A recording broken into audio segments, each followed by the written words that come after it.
Y eso habla muchísimo de una cosa que vos me preguntabas ayer por teléfono, que es ¿cómo se hace para tramitar un proyecto político en los sectores populares donde uno va con explicaciones sociopolíticas y la gente tiene respuestas cosmológicas? Porque no es cuestión de educación. El pibe se fue a la escuela, sabe leer, era buen alumno. ¿Sí? Las claves de un diálogo con los sectores populares deben pasar por reconocer que esas claves de interpretación que ellos tienen están ahí. Y que uno no se puede quedar como yo, como un idiota que se invitaba al asombro y en lugar de asombrarse dice nada. Entonces, esa era la segunda cuestión que yo quería tratar un poco a través de esa historia y resumirle la idea de que deberíamos acercarnos más caritativamente a la experiencia de los otros, porque eso nos devuelve la complejidad del mundo popular que nosotros en general no tenemos en cuenta. Quería referirme también por medio de historias muy condensadas a dos casos de experiencia política, ubicado uno en el año 94, 95, 98, digamos, en ese periodo de 4 o 5 años, y otro más actual, y que tiene que ver un poco también con cómo se vive la política y qué cambios habría habido en el contexto de esas transformaciones demográficas y económicas que yo refería antes. En el barrio ese donde yo trabajé inicialmente había una mujer que era santiagueña y que había tenido en su casa en los años 50 y 60 un templo de Nuestro Señor de Mailín, que hacia el final de los años 60 en esa misma casa fundó una unidad básica que la cerró hacia fines del año 74 porque desde el punto de vista de sujetos de los sectores populares, lo que para el relato, digamos, que yo tengo, es que el terrorismo de Estado empieza en el 76 y lo negro empieza en el 76, para ella empieza en el 74 porque hay manifestaciones de violencia dentro, no solo que están estresando, no quiero referirme a los problemas de la derecha del peronismo, no es eso, sino que para ellos empieza un circuito de violencia que hace que ella se retire de la política. Ellos están más allá y más acá, digamos, de tomar partido en lo que estaba pasando en el peronismo en ese momento. Y entonces, sobre la unidad básica, que la cierra en el año 74, en el año 79 termina abriendo una iglesia pentecostal. Entonces tenemos una mujer que nunca en su vida dejó de ser peronista, que pasó de ser curandera a ser pastora, y que tenía como dice la canción de Charly García, que no tenía mucha experiencia, la canción de Charly García dice: mientras miro las nuevas olas, yo soy parte del mar. Y ella veía a los nuevos peronistas y decía: yo todo esto ya lo conozco, lo sé bien. Entonces ella veía como el gobierno en ese momento de Dualde proponía la organización de las manzaneras, ella se adhería un poco a eso, repartía bienes y alimentos en su iglesia, decía que se los daba al gobernador, pero decía: sí, pero el peronismo es lindo, así decía esta mujer, el peronismo es lindo cuando está organizado. Y yo le preguntaba: pero ahora no está organizado. No está organizado. ¿Y por qué no está organizado? Porque hay mucho clientelismo. ¿Y qué quiere decir que hay mucho clientelismo? Y que ahora te llevan por un sándwich y una coca. ¿Pero y qué no sería el clientelismo? Que te dieran más. Quiero decir, esa mujer usaba la noción de clientelismo de una manera que uno fácilmente puede confundirse y creer que es la que usamos nosotros. Pero no, esa mujer pensaba que el vínculo político legítimo estaba en términos de lo que se da y lo que se cambia. Y como ella era una vieja peronista que había vivido los momentos de gloria del peronismo, no se adaptaba a la nueva situación en la que el peronismo, desde el punto de vista de ella, distribuía muy poco. Ella había adquirido sus patrones sobre sus nociones sobre lo que es políticamente legítimo, justo, idealizable, a la luz del primer peronismo, y desde su práctica de pastora y de manzanera y qué sé yo, aleccionaba a sus fieles diciéndole, miren, esto es, pero esto es poco. ¿Sí?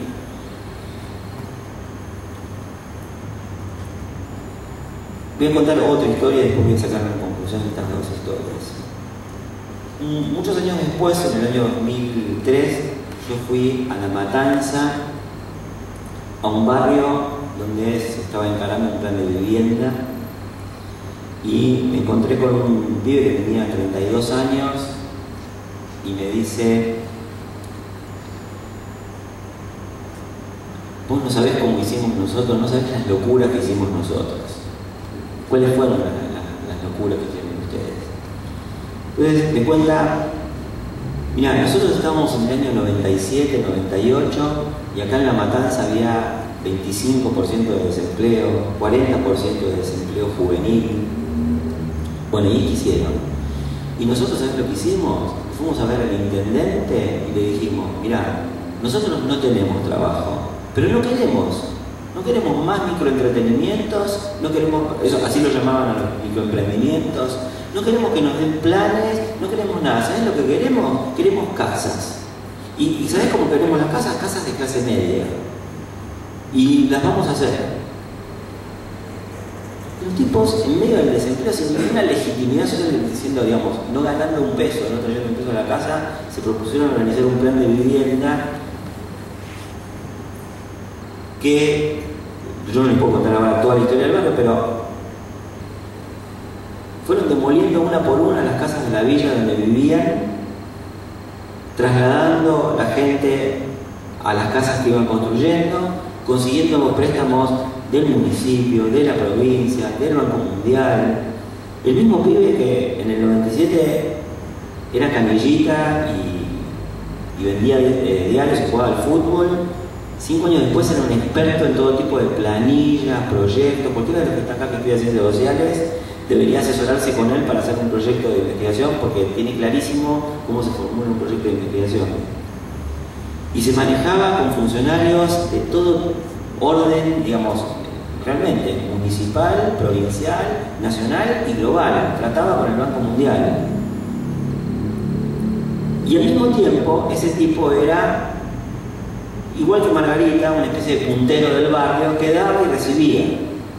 Porque su interacción con la gente era a partir de lo que él daba, que eran casas, y de lo que él recibía, que era apoyo para su proyecto político de casas. Yo diría, en el corazón de los vínculos políticos que encaraba la pastora estaba la transacción de bienes comestibles. Y en el corazón de los vínculos políticos que encaraba este pibe que se llama Juan, estaba un proyecto de urbanización. Margarita, la pastora, estaba formateada por el hambre y Juan estaba formateado por la urbanización.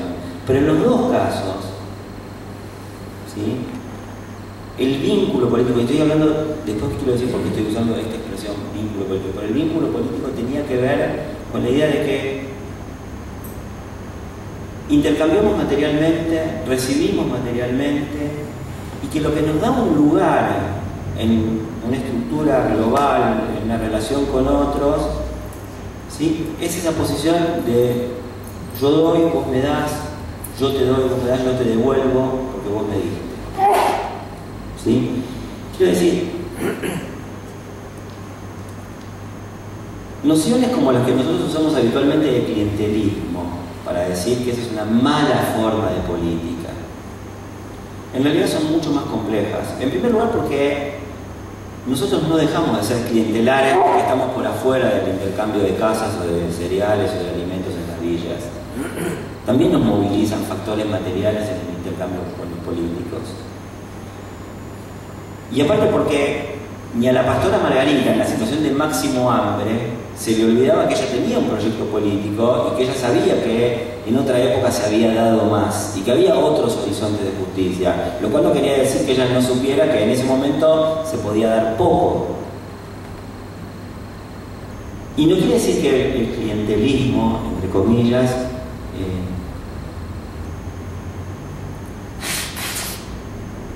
sea simplemente un intercambio de favores, sino que es todo un sistema de reconocimiento de posiciones relativas entre sujetos. A ver, quiero decir algo a partir de esto.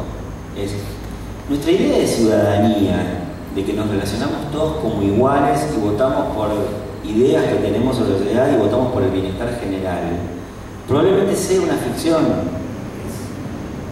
Y todos votamos por una mezcla de intereses particulares e intereses generalizables o pseudo generalizables, y todos intercambiamos las formas de hacer política de los pobres, de la misma manera que las claves de interpretación del mundo de los pobres no son solamente el resultado de la miseria, son el resultado de que los pobres tienen sus propias formas de captar el mundo, y que nosotros lo peor que podemos hacer es negar la entidad a la forma de captar el mundo que tienen los pobres. Pero aparte, quiere decir lo que estoy diciendo, que es que nosotros generalmente nos sentimos mucho más que los otros, porque decimos, ellos son clientelares y nosotros no. No, digo, todos intercambiamos, todos ponemos en juego proyectos políticos. Las formas políticas populares no son necesariamente peores que las que nosotros reivindicamos como nuestras, que es algo parecido a lo que pasa con la música, donde, digamos, la música que nos gusta a nosotros siempre es buena y la música que les gusta a los otros siempre es mala, y con eso voy pasando al cuarto tema que quería pasar, que era algo de las experiencias musicales en los sectores populares, pero quiero tomar un poco de agua. Y como tiré el vaso.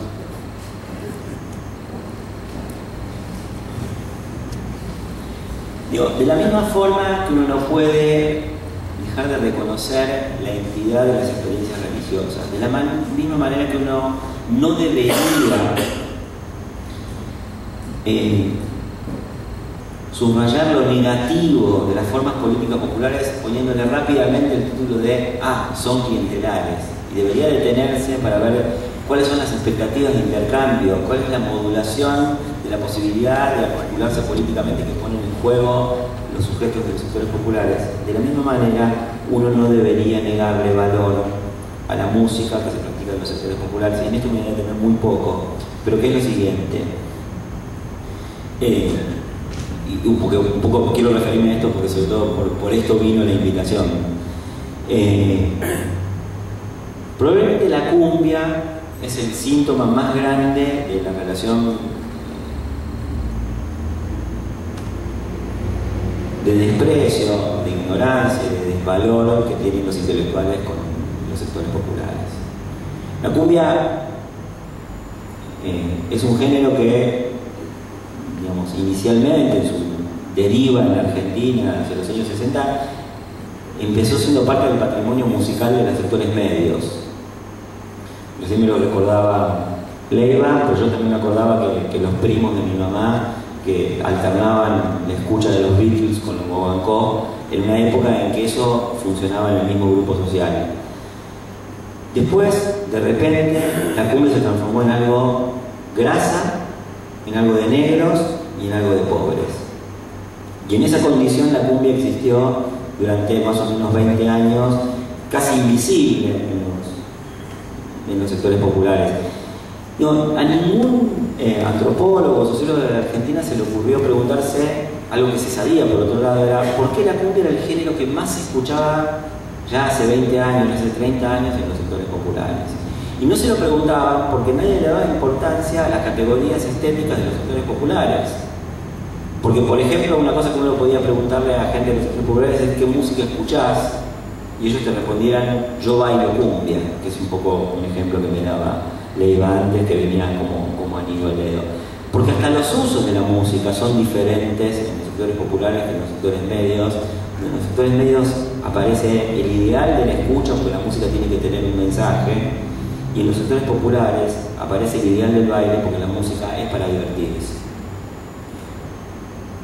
Pero esa música invisibilizada, cuando apareció en la escena de las clases medias, lo hizo de la mano de la televisión, de las transgresiones de Menem, que se presentaba bailando con cumbianteros como Alcide, con Ricky Maravilla en los años 90. y se empezó a ser conocida y también fue procesada negativamente, porque antes se la desconocía y cuando se la conoció se la empezó a juzgar estéticamente. Es música horrible, sus letras son machistas.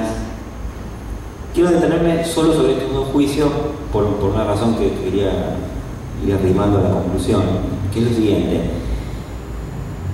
Cuando se decía que era música horrible, en realidad no se estaba juzgando estéticamente la cumbia en función de un conocimiento que alguien dijera, como yo sé de música, puedo establecer que tal música es peor que otra. O sea, si alguien tiene una teoría estética en la mano que me lo pueda fundamentar, lo acepto. Pero en general, la denigración de un género musical de otro grupo social no ocurre porque nosotros sepamos de música, sino porque sabemos lo que tenemos que decir de la música de los otros. Y por esa misma razón, por ejemplo, la música de cumbia, cuando la toca el ex líder de los Talking Heads en Rey Momo, a nosotros, los jóvenes de clase media universitaria de los años 80, nos encantaba, pero era lo mismo que la cumbia.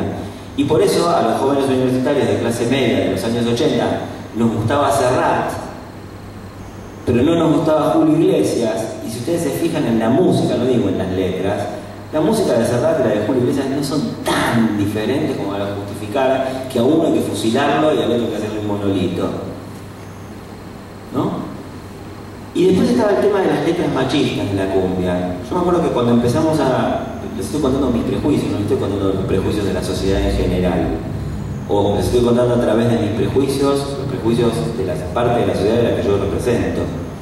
Decíamos que las letras eran machistas porque ponían en posición activa al hombre y no a las mujeres. Y entonces yo me acuerdo que cuando dialogaba con la persona que escribí este libro, le decía, bueno, pero vos decís que la cumbia es machista porque habla de levantarse a las mujeres, pone en posición activa a los hombres, y el rock nacional no hace eso. El rock nacional es la música que les gusta a los jóvenes universitarios de clases medias. Y sí, el rock nacional hace eso, lo hizo en los años 70, lo hizo en los años 80, lo hizo en los años 90. Quiere decir, de la misma manera que uno piensa que las prácticas clientelares son las de los otros, nuestras prácticas políticas son las correctas, uno termina pensando que las prácticas musicales de los otros son machistas, son poco desarrolladas estéticamente, y las nuestras sí, ¿no? Esas son modelo de desarrollo estético y modelo de comportamiento igualitario de género.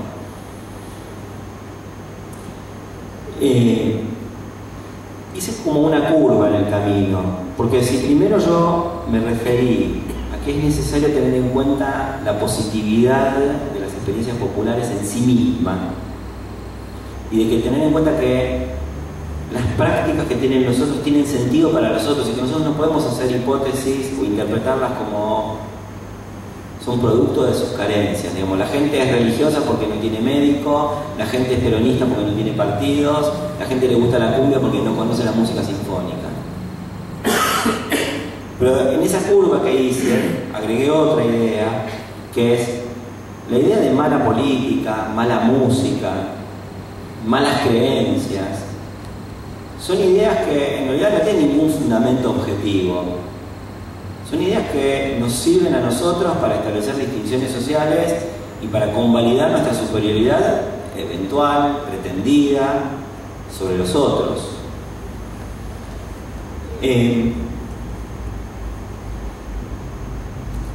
Entonces quiero, digamos, ir cerrando, porque me interesaba cerrar relativamente rápido para abrir unas preguntas, con una cuestión que estuvo presente durante todo este tiempo de exposición,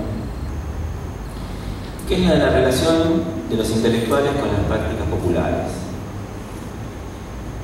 Efectivamente, como vos decías, hay cosas que se hicieron en las ciencias sociales y no estuvieron tan presentes para la política. Yo creo que todo este tipo de cosas, de mirar en positivo la experiencia popular, de dialogar con los supuestos religiosos, estéticos y políticos de las clases populares, entenderlos, En general la política no se ha hecho cargo. Más bien la política lo que ha tratado de hacer es, queremos que haya ciudadanía, como si fuera fácil y como si no hubiera que chocar contra un muro de creencias políticas previas, ¿no? Entonces, creo que ese es uno de los problemas de las relaciones de los intelectuales con la política. Pero hay otra cosa que yo quería terminar leyendo que me interesa muchísimo más que esa relación, ¿no?, el lado enfermo de la relación de los intelectuales con las clases populares, que es un poco el espíritu de todo lo que yo he venido haciendo y en función del cual yo estoy hablando y del cual me hablo a preguntas. Sinteticé bastante para poder permitir el diálogo.